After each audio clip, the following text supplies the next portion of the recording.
Hola amigos, welcome back to the YouTube channel. It's your boy Matisse, your favourite Barcelona fan, here to update you with all of the news in Catalan. Now, I've just finished my morning tapas and I've decided that I've got a lot to say today. So let's get into it. Obviously, make sure you have the Spanish subtitles on as well. You know, if English is not your first language, I try my best. I'm trying to expand my demographics. So let's start. Marcos Alonso, a player that I have wanted for a long time, and I wanted to make sure that them economic levers were being levered, yeah, before I started the Marcos Alonso prop on this channel. Now, of course, we're selling our TV rights 10%, 15, 20, and we have buyout clauses as well in a few years when we financially stabilize ourselves like babies. You know, them stabilizers, you know, where you have the railings at the top of the stairs. That's us. We are falling down the stairs too often, so they have stabilized the stairs. It's wonderful. So I would like to now propose, now that we have money, Marcos Alonso is in town. And guys, this is one of my favorite players. Being Spanish, as you can see with my Spanish jersey, there is nothing to suspect. I would like to now put to you, the Barcelona community, let me know in the comments down below if you believe this is a very important signing. For me, this is the most important signing we could possibly make. Now, we need depth, we need rotation, we need a better player than Jordi Alba at left back now. He's 33. We don't want to run him into the ground. You know, let's get a younger, more rejuvenated, faster, more athletic 31-year-old. That is Marcos Alonso. Look to the future, okay? Left wing, Depay, stinky. Torres, stinky. Marcos Alonso.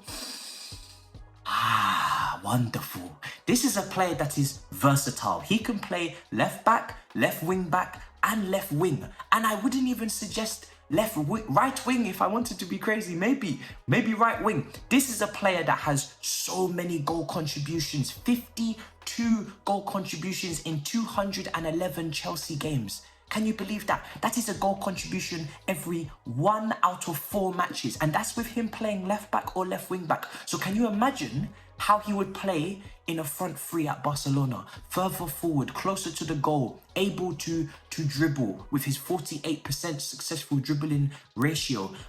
Able to win headers in the box with his 58% winning ratio in the Premier League this season. Able to take free kicks. He has scored many free kicks for Chelsea. Brilliant free kick taker. And scored plenty of goals, as I've just said, with the goal contribution. So if you throw him into that front three, you have Jordi Alba cover, you have even a starter, you have left wing back if we want to change formation. We have a replacement for Leglet, you know, the French defender, the slow, left-footed. We need a replacement for that. And the front three, replacement for Depay, replacement for Torres. If we don't get Rafinha, you know, I have seen there's problems potentially. Fabrizio Romano has just come out with breaking news last night saying that we have not had our bid accepted by Leeds yet for Rafinha. And that is a player that I'm not really sure about, to be honest. I would prefer Marcos Alonso, but this is a player that is very expensive. And we have other areas to sort out. We need Lewandowski. We need other players. So Rafinha, the bid from Leeds is not accepted yet. We have put in maybe a 60 million euro offer, which is a bit lower than Chelsea. I think we should keep our good relationship with Chelsea, and we should maybe let them get Rafinha. And maybe Dembele as well.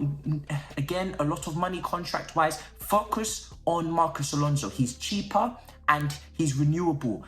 Much like energy, which he will bring to the team, okay, because he's so up and down, very athletic.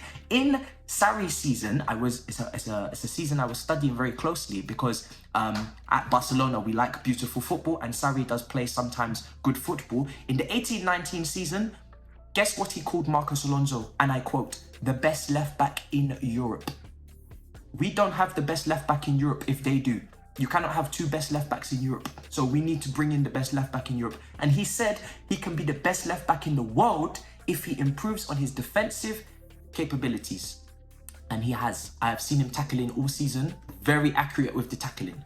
very good in the transition, very fast, very good. So, as I was saying, he's also been the PFA Team of the Year in 2018. How many Barcelona players in our current starting 11 has been in the Premier League PFA starting Team of the Year? I will wait. Much like Dora the Explorer, I will wait for your answer. What have you said? 0, exactly, because we don't play in the Premier League. So we need to bring in players of this quality. Very, very important in my opinion. Brilliant at set pieces, like I said. So replacing Leo Messi in that regard. We have still not really corrected that. So another important point, he's also Spanish, so very easy to acclimatize to our country. I've been to Barcelona many a time. Obviously I live in Sevilla, but I've been to Barcelona many a time, and it's a beautiful city. He will acclimatize properly. He is Spanish, he speaks Spanish, of course. And if we're going to bring in Christensen and Azpilicueta, which we are, then he knows those players already. He's got great chemistry with those players. He knows them inside out, shake it all about. And that means that he will get into our team and start putting in performances at the top level immediately. I can promise you, because Lukaku is making promises for Inter Milan. I will make promises to you. So for me personally, I think this is a very important transfer. He can play in 5 positions I've counted: left back, left wing, right wing, and left side centre back in a back 3. Or maybe left side centre back in a back 4 because of the height, like I said, and the aerial duel success rate is very good. So if need be, play there as well. Very useful player. So, like I said, these are my points. He's also a former Real Madrid little boy, like he was axed at Real Madrid as a little boy. That tells me he hates Real Madrid now. So, he hates Real Madrid. What do? We hate Real Madrid, exactly. So, if we all hate Real Madrid together in El Clasico, what do you think is going to happen? Fighting, and we love fighting. So, again, this is just very important points that you need to be picking up on if you are a Barcelona fan. You're going to see later on in the video Chelsea fans in the comments. You're going to see them angry. You are going to see them in the comments saying that they want Alonso to stay. You are going to see them saying you cannot take our starting left back ahead of Chilwell. And you're going to have to ignore them because we are bigger than Chelsea and we need to take their players. It's as simple as that. Now, as I said, Chilwell. He has benched Chilwell twice under Thomas Tuchel in the last 2 seasons. At the start of Thomas Tuchel's reign, he was benching Chilwell in the first few matches, like 10 games. Chilwell could not get into the team. Then because Chilwell has a high price tag, then he got in on politics, right? Silliness. Then this season, Alonso has started more games than Chilwell again. Now, what does that mean? He is the better player. So again, we are going to be signing someone who is around about 10 million, I think, because we have a great chemistry and working relationship with Chelsea. I think we can get him for 10 million, and we're getting a left back or left wing back who has been benching a 50 million left back. So again, I am just using my brain. I want you to use yours as well. Start thinking and stop talking, because I'm talking and we cannot both talk. Now, let me just check my notes. I think I've covered everything. Obviously, he's many caps for Spain.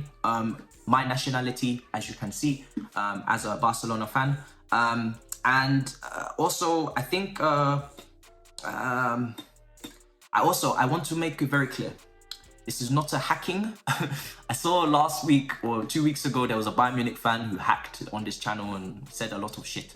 I am actually the owner of this channel, and I have got more Barcelona news coming because, of course, all you can eat Barcelona with Miz and Yunus. We have many players that we are interested in that are the same as Chelsea, so you can get confusing.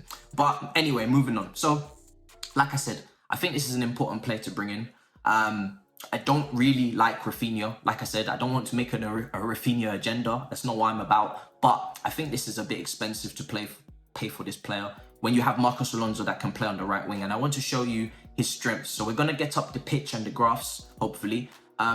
First touch, brilliant first touch, technical player, can bring it out of the sky. If we want to play a different style of football, if we need a way to get out, we can have ter Stegen clear the ball to Marcos Alonso on the left. He can win it with the aerial duels, or he can chest it down, first touch, bring it down. We can start our build-up play from the left. He also, like I said, very, very tall, so he can win the corners, he can score the goals from the corners and win the defensive headers as well. And if we have to play him on the flanks, in the front three, this is a player that, he's not the quickest, but he is fantastic at crashing the box at the back post. So if the build-up player is on the other side, he will score goals from the back post, much like Raheem Sterling, a player that we should not take from Chelsea, because that would just be cruel. We've been doing it a lot lately. So for me, this is a player that can be used in many different ways. Like I said, very good defensively now. He's improved. He's listened to Sarri. Very good going forward. Very good in every aspect of the game. And one of my favorite players. So for me, this is a no-brainer, as they say. And this is a player that, for me, I will bring in tomorrow. You know, cheap, available, good price, can play in multiple systems and positions. And is for me, the best left back in Europe, as they say. So make sure you subscribe, like, comment, give me your feedback, and I will be back tomorrow with another video. I'm sure we're going to make more signings and pull more levers and more economics for us and less business, you know, that's the subject. So anyway, before I waffle, subscribe, follow, and smash the likes, and ignore the Chelsea fans in the comments. They don't know what they're talking about. So what they do, they like him, we like him, we'll take him, we're better team than them. Yeah. So anyway, I'm waffling. Goodbye. In a bit, people. Peace. Okay, great.